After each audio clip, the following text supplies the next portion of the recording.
Semua sang yang adibudaya, namo buddhaya. Bersama saya kembali Pasaka Pandita Sasana Wirya Sugianto Sulaiman. Nah, ini kita kan masih dalam bulan Asada. Ya, walaupun sesi Asadanya sudah diisi oleh Henry Gunawan Chandra. Saya tidak akan membahas spesifik mengenai Asada. Tetapi prinsip melepas atau ketidakmelekatan itu adalah prinsip yang paling utama dalam agama Buddha. Jadi kalau kita beragama Buddha, kita masih melekat, takut ini, takut itu, sial ini, sial itu, Anda belum menjadi seorang umat Buddha yang ideal. Nah, saya baru-baru ini mendengar lah tepatnya ada podcast dari Guru Gembul, itu menceritakan mengenai apa hal yang paling ditakuti oleh umat manusia. Kan manusia yang disurvei. Menurut Guru Gembul, 90,9% barang-barang atau jasa atau apapun yang diciptakan di dunia ini bertujuan pada satu hal, yaitu memperpanjang kehidupan atau menyamankan kehidupan kita sehingga kita bisa menunda atau menghilangkan kalau bisa kematian itu. Nah, ini yang sekarang berlangsung. Manusia takut mati, intinya itu aja. Intinya kita takut mati. Nah, saya pernah ceramah di satu tempat. Lalu saya sampaikan kepada umat, sharing lah ya, mengenai ketakutan akan kematian ini. Apa reaksi umat? Mereka bertanya, Romo, terhadap urusan ini apa kesan Romo yang paling mendalam? Saya ingat, saya waktu itu diminta untuk jadi duta Dharma di beberapa lapas. Lapas wanita, lapas di Salemba, saya pernah. Dan waktu saya melakukan sharing Dharma di lapas-lapas itu, ada seorang perempuan yang dihukum mati atas kasusnya, yaitu obat bius, penyeludupan obat bius. Dia begitu khawatir akan kematian yang akan dihadapinya. Sehingga dia cerita dengan saya, hampir sehari itu 4-5 jam dihabiskan untuk membaca tapejau dan menghitung tasbih. Tapi dia bertanya pada saya, apakah tidak sia-sia perbuatannya tersebut? Apakah dengan membaca tapejau, dengan menghitung tasbih, Om Mani Padme Hum, dia akan lepas dari tuntutan atau putusan hukuman mati terhadap dirinya. Saya bilang, sudah PK belum?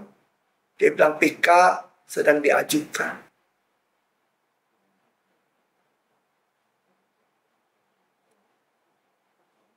Pernah juga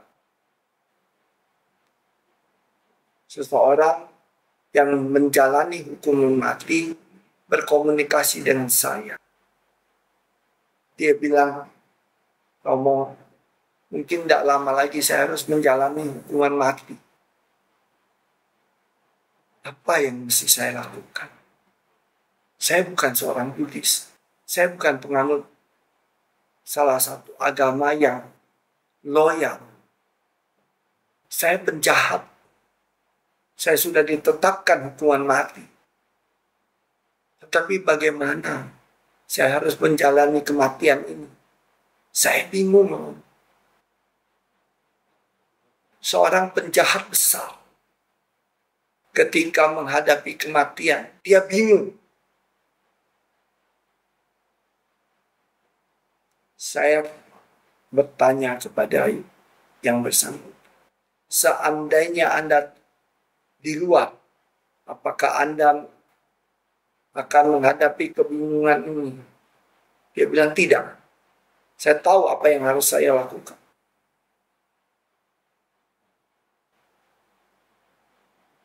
Apa yang mesti Anda lakukan kalau Anda di luar?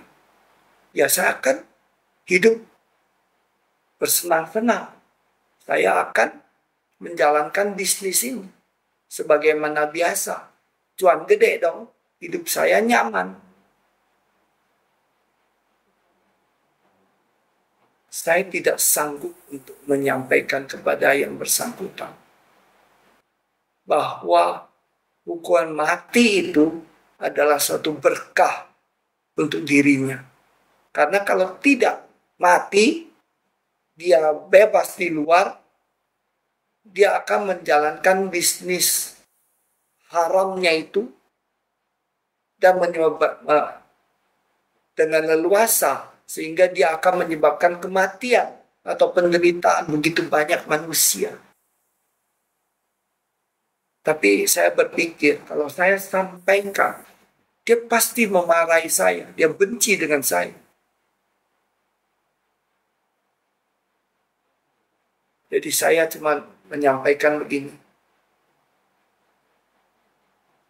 Kematian itu pasti datang dalam kehidupan. Seseorang yang lahir, dia akan tumbuh dewasa dan tua. Lalu sakit dan mati. Ini hal yang tidak bisa kita hindari. Tetapi Anda berpikirlah dengan tenang. Toh kita belum pernah mati kan? Anda belum pernah mati, saya juga belum pernah mati. Jadi kita sambut, saya bilang kita hadapi kenyataan ini. Dan dia diam. Pernah juga saya diminta oleh seorang teman. Dia menyampaikan kepada saya bahwa mamanya itu sekarang sedang menghitung hari, menunggu kematian akibat penyakit yang sedang dideritanya. Saya tanya, penyakitnya apa? Kanker, Pak. Sudah stadium 4. Dan mama saya itu semakin hari semakin kurus, semakin paranoid. Kenapa? Karena dia takut mati, Pak. Romo, kalau berkenan, tolong bisa bicara dengan mama saya. Mungkin dia bisa mendengarkan perspektif lainnya. Apa agama mamamu? Bukan agama Buddha. Kita tidak usah sebutlah agama. Saya tanya, rohaniawannya sudah datang. Sudah, pagi sore mereka datang. Mendoakannya, tapi tidak ada hasil.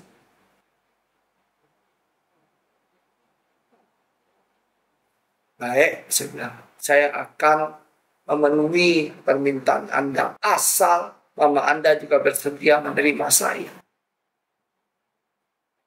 Lalu dia bicara dengan mamanya oke. Lalu saya datang singkatnya. Mamanya bilang, Romo, saya akan menghadapi kematian dalam waktu yang tidak terlalu lama lagi. Saya kira saya sudah tidak mungkin lagi bisa hidup dengan bahagia. Jadi saya takut sekali. Sungguh saya sangat takut.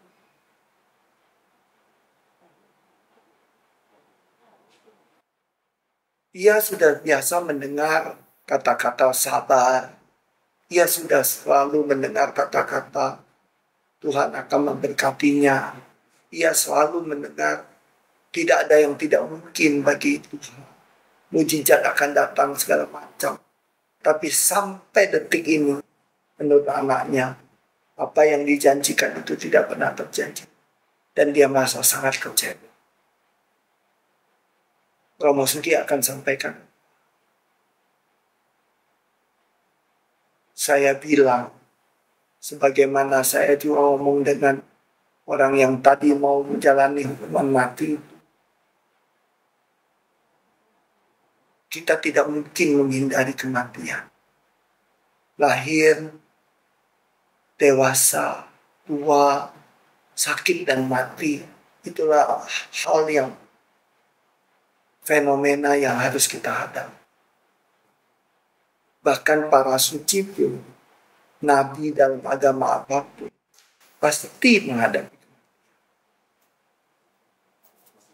Bagaimana kita nggak takut? Saya sangat takut. Ya, saya mengerti, wajar itu takut. Saya tahu kita kan belum pernah mati. Tetapi begini, sesuatu yang pasti terjadi. Sesuatu yang harus berlangsung. Tidak mungkin kita. Pagi akan datang siang. Siang akan menjadi sore. Sore menjadi malam. Malam kita akan bertemu lagi keesok hari. Pagi lagi. Ya tapi kalau saya mati kan tidak bertemu lagi. Ibu belum pernah mati. Saya juga belum pernah mati. Mari kita jangan takut akan kematian. Takut atau tidak takut, kita pasti mati. Jadi lebih baik kita tidak usah kita takut. Seperti slogan bulan bahagia. Jangan cari mati.